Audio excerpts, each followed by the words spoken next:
So last week, Pope Francis released his much-anticipated encyclical on the environment, stressing on how humanity has abused the earth, our common home, which he says is beginning to look more and more like, and I quote him, an immense pile of filth. Allow me now to quote part of the Pope's message, which is very relevant to our event today, and these I quote.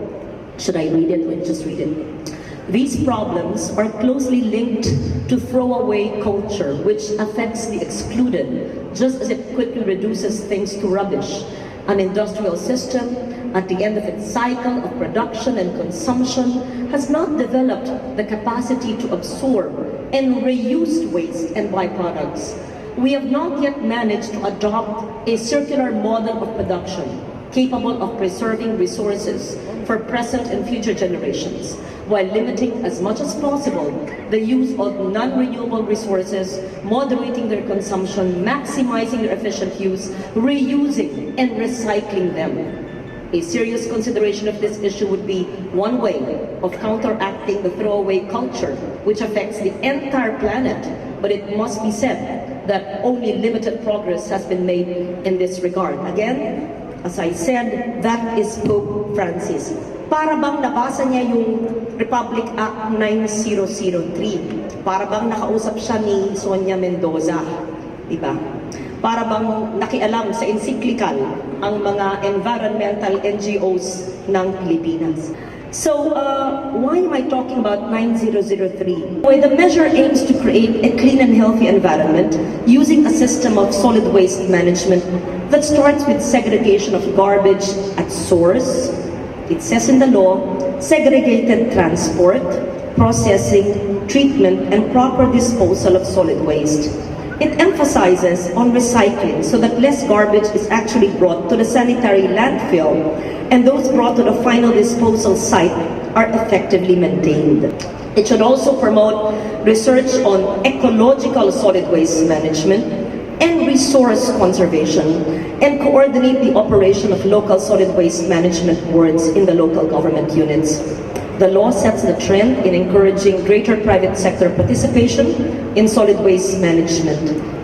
The law is one of the environmental laws we need to implement in order to build clean, healthy, safe, and resilient communities. You remember on DOI in 2009, I'm sure all of you do because all of us naapektuhan in one way. And if you see, it's not just the incessant and stronger rainfall, but also because when they found out later, ang mga laman ng kanal at daluyan ng tubig ay plastic at solid waste.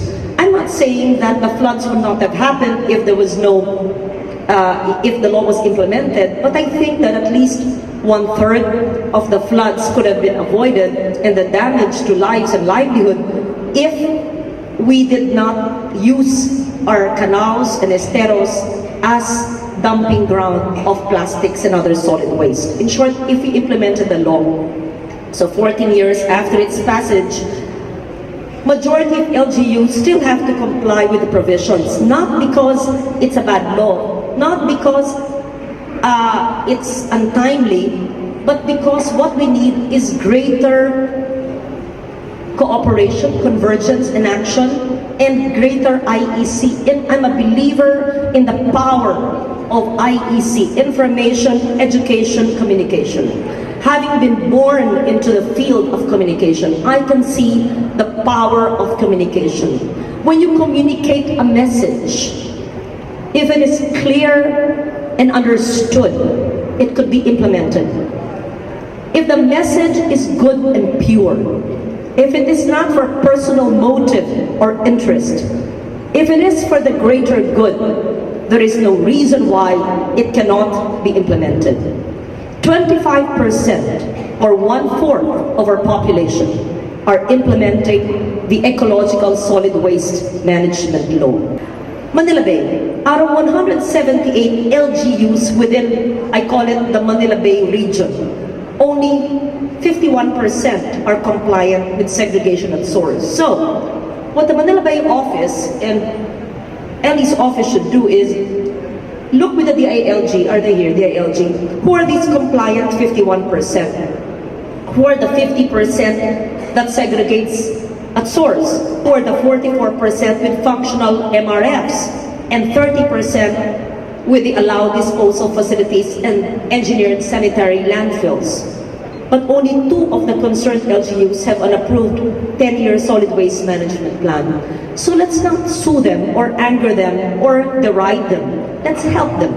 Because if all these LGUs around Manila Bay are successful, we provide them, we arm them with the resources, the funds, the know-how, that could be a model.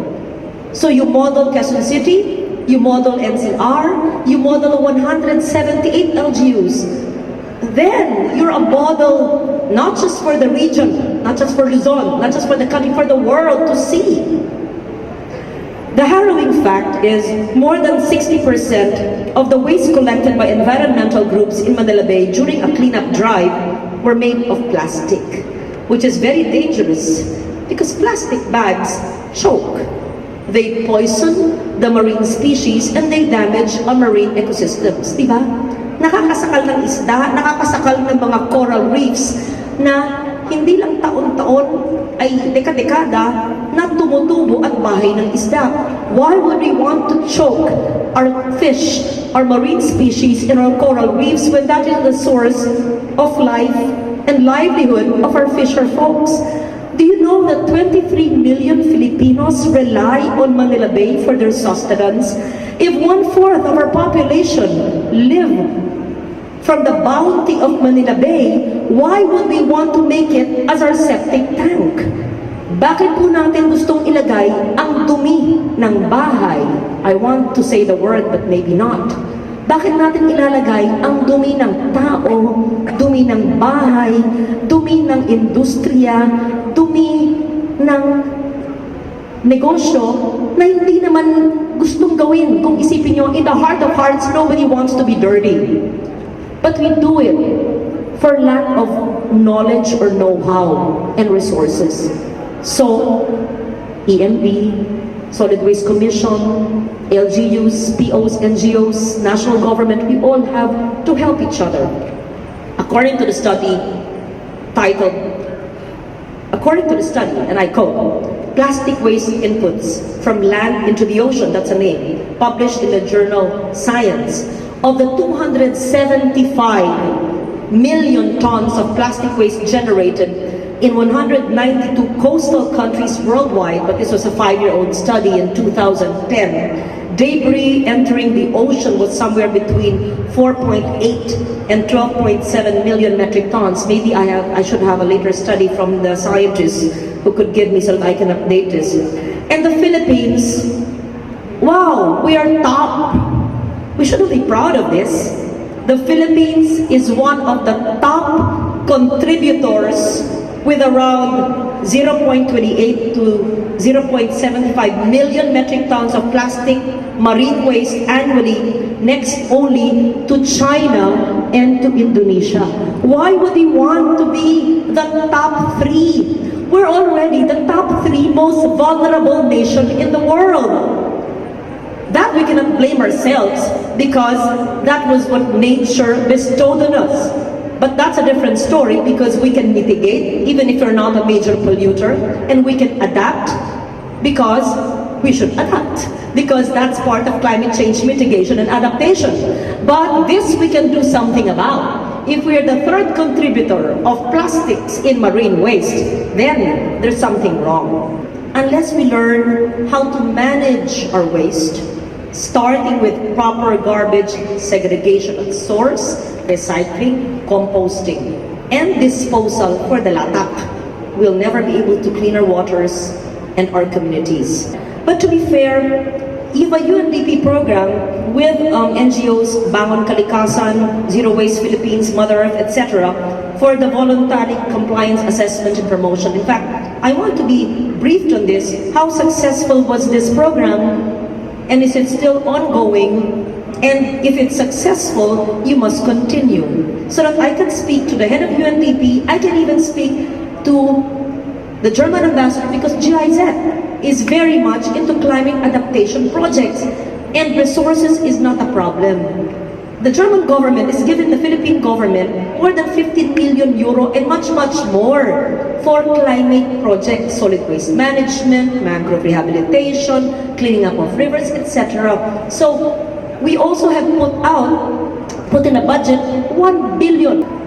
The Climate Change Commission has a funding body called the People's Survival Fund Board, where the members of the board, which includes NGOs, NPOs, and academia and science, etc., will decide on projects submitted. And the good news is, in 2 weeks, there would be a rollout of, rollout means available na yung pondo at ididiskusyon na nila sa mga magsusumite. So, whether it's Vice Mayor Joy of Quezon City, pero hindi na nyo kailangan dahil mas mayaman pa kayo sa PSF at sa Climate Change Commission, or small NGOs can actually access these funds. Please don't come to me because I have no say as to the access of the funds. It is not for me to say, I just created the law.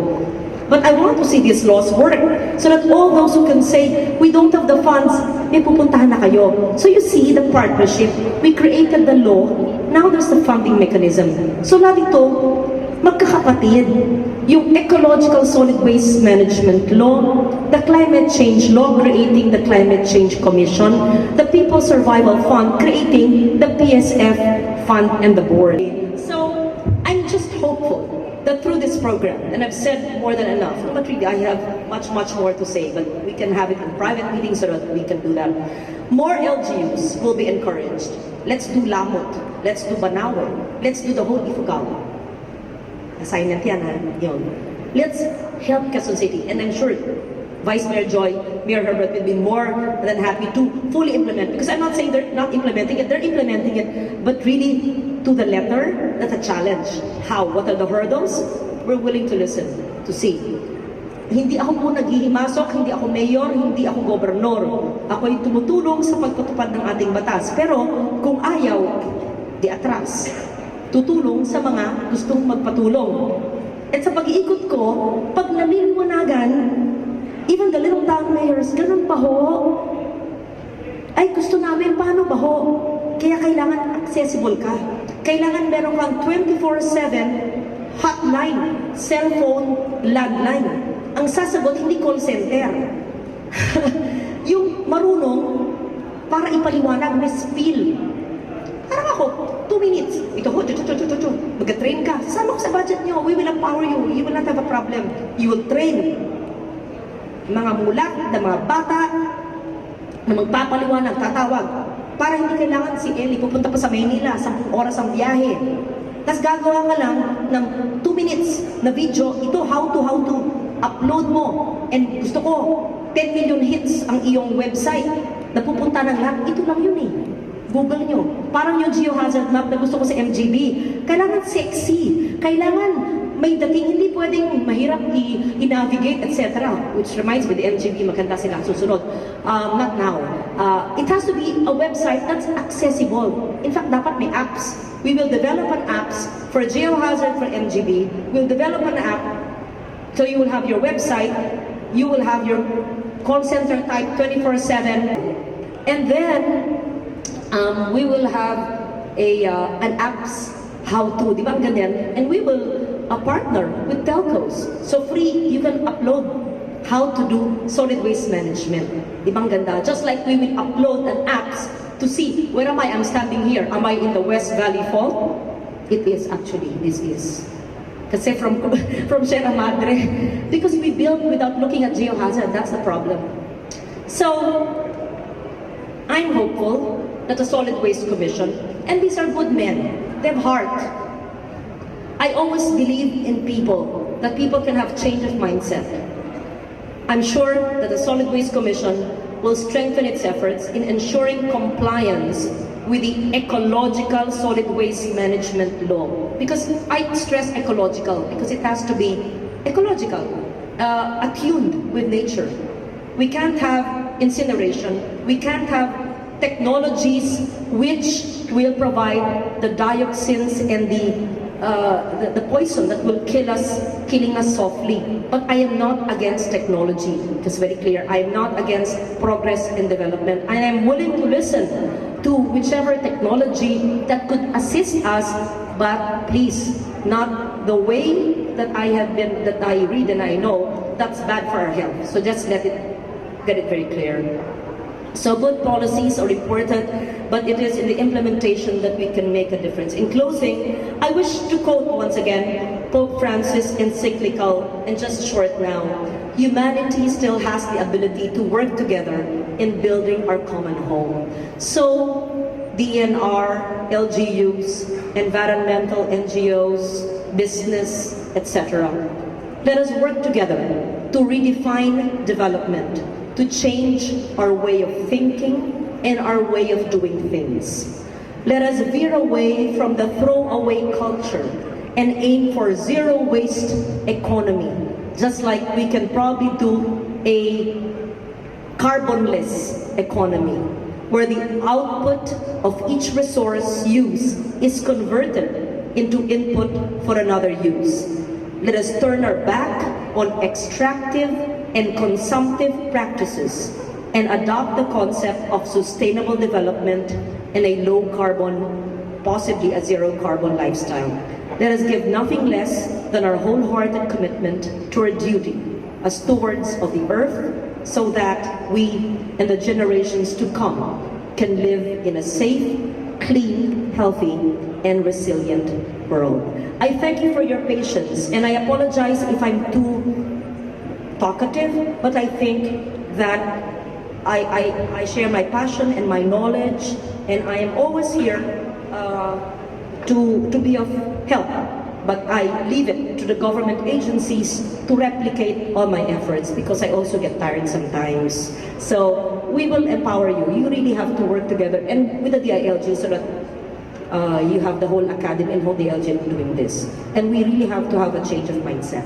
So I hope I didn't offend anyone, and I hope that I've inspired all of you. It's World Environment Month, right? Actually, World Environment Day was last June 5. I thank you all of you for this opportunity.